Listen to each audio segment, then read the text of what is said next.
정인이란 말이에요. 홍장호이가 곽종근과 더불어서 중요한 정인이고, 특히 그 조성현 수방사, 이분이 정인 놓아가지고 다 잘해줘야 나머지 사람들에게 내란죄로 처벌할 수가 있는데, 이 두 명을 기소해버리면 이 두 명이 배신감을 느끼어 진술을 안 할 수도 있고, 또 자기 사건이니까 진술 거부권을 행사하면 그럼 이게 난감하지 않냐.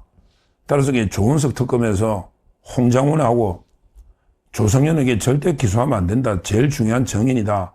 이렇게 계속 공문을 보내가지고 계속 이거 싸웠습니다.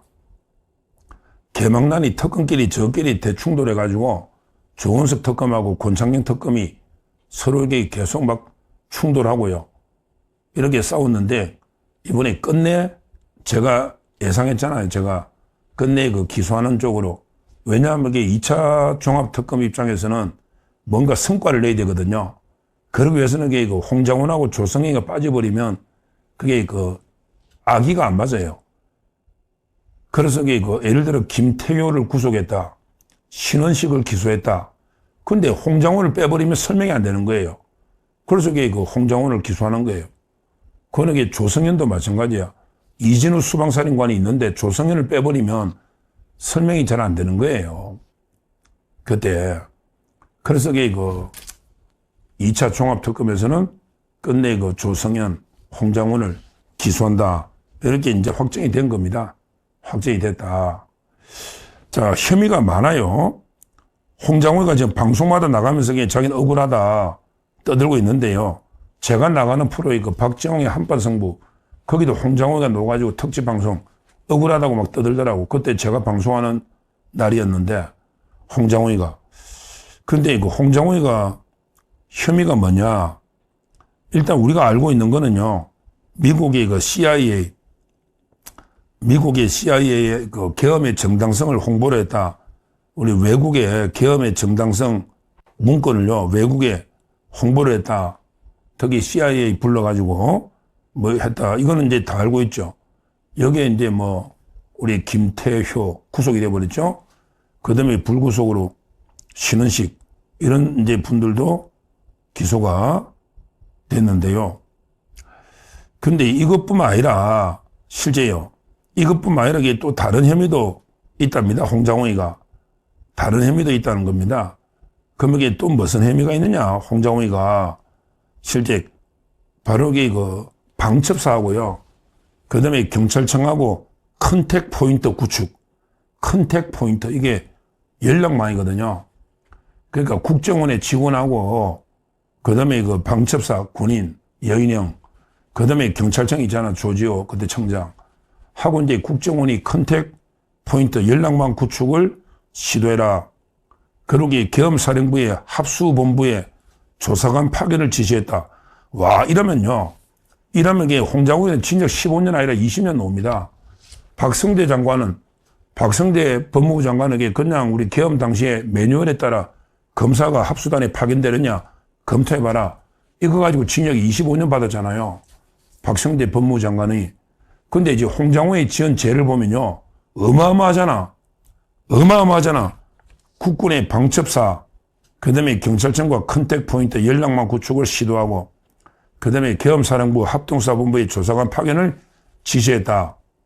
그리고 이제 1차장 산하 부서를 통해 미국의 CIA 관계자를 만났다. 이 정도만 하면요. 내란의 중요 임무 종사자 중에 한 5손가락에 들 겁니다. 그렇잖아요. 홍장훈이 이렇게 되면 이게 박성재 장관하고 비교해보면 25년이 넘게 나오는 거예요. 야, 홍장훈이 큰일 났죠. 홍장훈이가 이게 원래는 12월 6일까지는 이쪽 편이었어요. 12월 3일날 계엄하고 12월 6일까지는 윤석열 대통령 편에 있어서 이런 짓을 한 겁니다. 그런데 자기가 갑자기 야당에도 다 정보를 공유해야 된다. 그게 박선원, 김병기 뭐 많이 있잖아요. 국정원 출신의 그 야당 중에 뭐 박선원 또는 김병기 뭐 많이 있잖아요. 여기에 포섭당해가지고 갑자기 야당 쪽으로 12월 6일부터 야당 쪽으로 넘어갑니다. 그러게 국회 가서 윤석열 대통령이 마치 뭐 정치인들 다 체포하고 뭐 방첩사에 구급해놓은 것처럼, 아니 윤석열 대통령이 무슨 국정원이 수사권도 없는데 뭘 체포해서 구금합니까? 윤 대통령 뭐라 했냐면, 야, 국정원에 대공수사권 줄 테니 너 방첩사하고 힘합쳐가지고 반국가 세력 간첩들 다 싹 다 잡아요. 싹 다 잡아요. 이건 맞아. 근데 누굴 잡아요? 국정원에 대공수사권 줄 테니까 간첩들 다 싹 다 잡아요. 이거였거든요. 이걸요. 갑자기 뭐 이재명, 우원식, 한동훈을 싹 다 잡아야라. 이런 식으로 이게 메모 있잖아. 메모를 4개를 쓰거든요. 메모를. 거기에 박선홍 글씨가 있다는 게 이제 변희재 대표 이야기고, 하여튼 지렁이처럼 막 거리가 메모 쓴 거 있잖아. 그때 여인영 사령관은 뭐냐? 처음에 그 국정원이 이제 뭐 위치 파악이 되는 줄 알고 위치를 좀 파악해달라고 부탁했는데, 근데 국정원이 위치 파악이 안 되잖아. 그러니까 여인영 사령관이 다시 경찰에다가 조지호한테 이름을 또 불러준 거예요. 그게 체포가 아니고 위치 파악, 정보 수집입니다. 정보 수집. 이거는 100% 확실합니다. 하여튼 이걸 조작질한 게 박선언하고 그때 그 뭐 박범계도 있고요. 김병주도 있고 뭐 여러 명 있잖아. 국정원에 또 김병기 뭐 하여튼 이런 식으로 이게 홍장원이에요. 얼마나 천인공날 범죄자입니까? 그런데 이번에 특검에서 어마어마하게 혐의가 커져버린 거예요. 그러면 이게 박성재하고 비교하면 25년이 된 말이죠. 최하 15년은 뭐 노는 거고요. 지금 이게 조태용 원장도 구속돼 있고요. 김태호도 구속돼 있잖아요. 홍장원이 구속되면 그럼 홍장원이 어떨까? 홍장원이라는 이런 게 간사한 이게 그 사기꾼들, 거짓말쟁이들 있잖아요. 이 사람들에게 왔다 갔다 잘합니다. 어이씨, 내가 토사구팽 당했네? 와, 나 이거 완전히 내가 도와줬더니 내가 팽당했네? 이러면 이게 그 진실을 밝힐 수가 있다. 왜? 더군다나 자기가 살기 위해서 진실을 밝혀야 되잖아. 자기가 파견하고 이게 뭐 이게 없어야 되니까. 그럼 이게 진실을 안 밝힐 수가 없잖아요. 그러니까 저는 아마 이게 그 자기 살기 위해서라도 진실을 밝히면 번복할 수밖에 없다. 그러면 이게 그 완전히 뭐 난리가 나는 거죠. 그래서 우리가 홍장원 재판이 중요한 거예요. 그걸 떠나서 홍장원이 한 20년 살아야죠. 얼마나 열받습니까? 그래야 이게 정의에 부합하는 거 아닙니까? 자, 그 다음에 조성현도 마찬가지예요. 이자가 무슨 이게 뭐 옛날에 영화 만들 때 뭐 서강대교를 건너지 말라고 다큐멘터리 마치 이게 비장한 각오로 서강대교를 건너지 마라 뭐 이래가 계엄을 막은 것처럼 이미 다 건너가 보냈다니까 자기 밑에 사람들 국회로. 다만 이제 그 가는 도중에 해제가 되니까 좀 기다려봐 이런 거죠. 여기에 윤 대통령이 뭐 국회의원들 끌어내는 게 어딨냐고. 그 녹취록 보니까 그냥 거기에 보면요. 인원들 국회 본회의장에도 본관에도 국회는 아닌 놈들이 더 많잖아요. 국회의원들은 게 본회의장에 있는 거고 본관에도 이게 배지 아닌 놈들 많잖아. 한동훈도 배지 없는데 들어가 있잖아. 한동훈 본회의장도 들어가면 안 돼요.